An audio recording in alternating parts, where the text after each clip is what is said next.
దేవుడు మన కొరకై వచ్చినట్టు మాట ఏమంటే, మనుష్య కుమారుడు పరిచారం చేయుట కొరకు రాలేదు కానీ పరిచారం చేయుటకు అనేకులకు ప్రతిగా విమోచన క్రయధనముగా తన ప్రాణం పెట్టుకు వచ్చినాడు.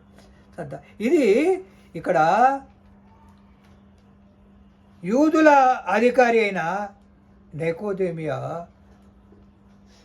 ఆయన పరిసయ్యుడు ఒకడు వచ్చి యేసుప్రభుని అంటాడు, అయ్యా నువ్వు దేవుడు నిన్ను పంపించినాడని నమ్ముతున్నాం మేము, ఎందుకంటే నువ్వు చేసే ఆశ్చర్యకార్యాలు చూస్తున్నాము, అద్భుత కార్యాలు చూస్తున్నావు కాబట్టి నమ్ముతున్నాము, నువ్వు దేవుడు పంపించినాడు, మీరు వచ్చి ఇక్కడ ఆశ్చర్యకార్యాలు అద్భుత కార్యాలు చేసి మమ్మల్ని నడిపిస్తారని అన్నట్టు. కానీ ఇక్కడ యేసు ప్రభు ఏమంటున్నాడంటే, అందుకు యేసు అతనితో ఒకడు కొత్తగా జన్మిస్తే కానీ అతడు దేవుని రాజ్యమును చూడలేడని నీతో నిత్యముగా చెబుతున్నాను నేను. చూడండి, అందుకు యేసు అతనితో ఒక కొత్తగా జన్మించాలంట, కానీ అతడు జన్మిస్తే కానీ అతడు దేవుని రాజ్యంలో చూడలేడంట. జన్మించడం అంటే ఏంది? మనం ఇప్పుడు జన్మించి ఉంటాం, తిరిగి తిరిగి తల్లి గర్భం జన్మించాలనా? కాదు, అది కాదు. జన్మించాలంటే అక్కడ దేవుడు ఏం చెప్తారంటే, ఒకడు నీటి మూలముగా గాను ఆత్మ మూలంగానే జన్మిస్తే కానీ దేవుని రాజ్యంలో ప్రవేశించే యేసు ప్రభు. నీటి మూలంగా మనము జన్మించాలంట. నీటి మూలంగా జన్మించాలంటే ఏంది? అదే మనము బాప్తిసం తీసుకోవడం అన్నమాట. ఆ బాప్తిసం తీసుకోవడం అంటే నీటిలో మనం ముంచినప్పుడు మన పాత జీవితము, మనం తలంపుల మాటలకి దేవునికి విరోధం పడిపోతే ఒక బాప్తిసం ఏం చేయాలి? మనం విడిచిపెట్టి ఆ నీళ్ళల్లో ముంచబడినప్పుడు మనం ఏమవుతామో మన జీవితము, పాత జీవితం పోతుంది. అప్పుడు పైకి లేచిన తర్వాత కొత్త జీవితంగా దేవుడు నిన్ను ఆశ్రయించాడు. కాబట్టి అటువంటి నీటి మూలంగా నువ్వు జన్మించాలంటాడు. ఆత్మ మూలంగా జన్మించాలని 2 మాటలు చెప్తాడు. ఎందుకంటే నువ్వు నీటి మూలంగా జన్మించిన తర్వాత దేవుని యొక్క ఆత్మను పొందుకోవాలి. ఆత్మను పొందుకోవాలంటే ఏం చేయాలి? నువ్వు దేవుని వాక్యం విని దేవుని వాక్య ప్రకారం నువ్వు నడిచి అనేకులకు దేవుని యొక్క మాటలు చెప్పి నువ్వేం చేయాలా? ఆత్మ బలం పొందుకోవాలా, ఆత్మలు అందరిని నడిపించాలా. కాబట్టి నీటి మూలముగా ఆత్మ మూలంగా నువ్వు జన్మించేదంటే ఇదే. కాబట్టి ఈరోజు మనము ఈ యొక్క ప్రభు సన్నిధికి వచ్చి ఉన్నాము. ప్రభు సన్నిధికి వచ్చినప్పుడు మనము ఏం చేయాలా? ఆత్మ మూలముగా నీటి మూలంగా మనం బాప్తిసం తీసుకున్నాము. కాబట్టి మనం ఏం చేయాలా? మన ఆత్మను దేవుని కొరకు అప్పచెప్పాలి. కాబట్టి ఇప్పుడు దేవుని యొక్క మన హృదయంలో ఏమనుకుంటాము? దేవుని యొక్క ప్రభు బలకు మనం సిద్ధపడి వచ్చి ఉన్నాము. ఆయన శరీరము, ఆయన రక్తాన్ని శరీరాన్ని మనం తీసుకుంటాము, రక్తాన్ని మనం తాగుతాము. కానీ ఈ శరీరము రక్తం ఏం చేస్తుంది మనల్ని? ఆయన శరీరం ఏం చేస్తుంది? మన శరీరంలో వచ్చినప్పుడు మన చెడ్డ క్రియలు, చెడ్డ మాటలు, చెడ్డ ప్రవక్త అంతా మనల్ని తీసివేస్తుంది. అది యేసు రక్తం మనం ఏం చేస్తుంది? ఆ రక్తం చేత మనం శుద్ధీకరించినప్పుడు మనలో నూతన జీవము కలుగుతుంది. ఆత్మను పొందుకుంటాం. పరిశుద్ధాత్మ మహిమను పొందుకొని మనం ఏం చేస్తాము? అనేకులకు సువార్త ప్రకటించడానికి ఆత్మ మనలో ఉంటుంది. కాబట్టి మనము ఎప్పుడైతే నీటి మూలంగా నువ్వు బాప్తిసం తీసుకున్న తర్వాత ఆత్మ మూలంగా ఇప్పుడు పరిశుద్ధాత్మ దేవుని యొక్క సన్నిధిలో నువ్వు ఎప్పుడైతే నువ్వు ప్రభువు వాళ్ళు పాల్పంపు పొందుకున్నావు, అప్పుడు నీ ఆత్మను బలపరుచుకోవాలా. నువ్వు ఆత్మతో నువ్వు దేవునితో మాట్లాడాలా, ఆత్మ సంబంధమైన దేవుని క్రియలు చేయాలా. ఆత్మను ఇక్కడ ఫిలిప్పీలు 4:4 ఏమంటాడంటే, సహనము అంటున్నాడు. సహనము కలిగి దేవుని వెతకాలంట. సహనము కలిగి సకల జనులకు మనము సహనముగా ఉండడం తెలియపరచాలంట. సహనం అంటే ఏంది? ఓర్పు. ఒకవేళ ఇప్పుడు సుజాతమ్మ గారు ఉన్నారు, నేను సుజాతమ్మ గారిని ఒక దెబ్బ కొడతాను, ఆమె సహనంగా ఉండాలని అట్నే ఉంటుందా? చెప్పండి బాగా. సుజాతమ్మని ఒక దెబ్బ కొడతాను, అయ్యా నన్ను ఇంకో దెబ్బ కొట్టండి, చంప చూపిస్తుందా? కోపం వస్తుంది. ఇది కాదు సహనము.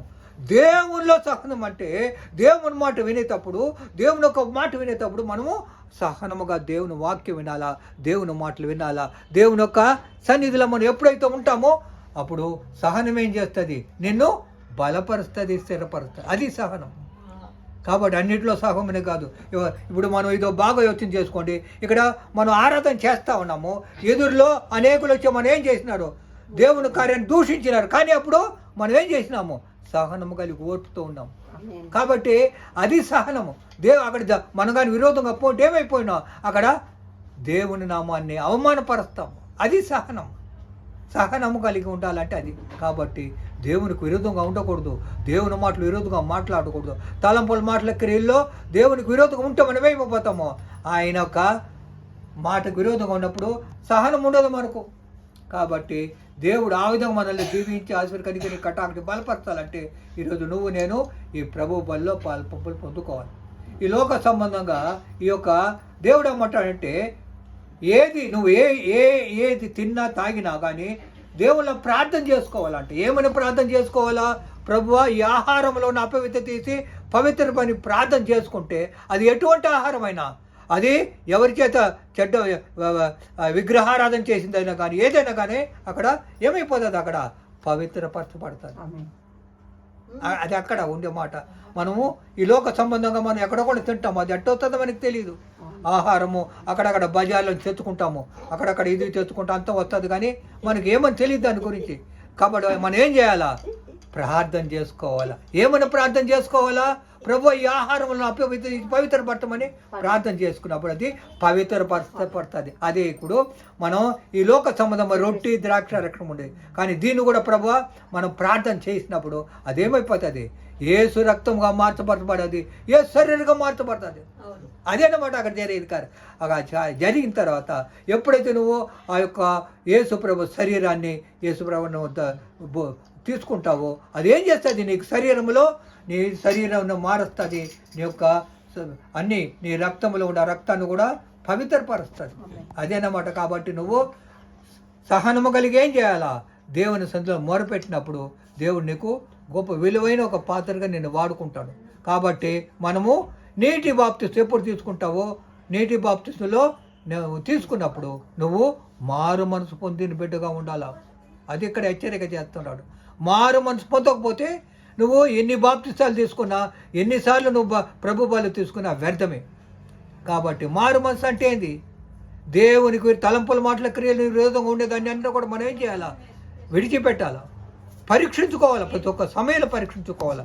కాబట్టి ఇక్కడ దేవుడు ఏమంటున్నాడు, యోహాను 15 ఏం చెప్తాడు చూడండి.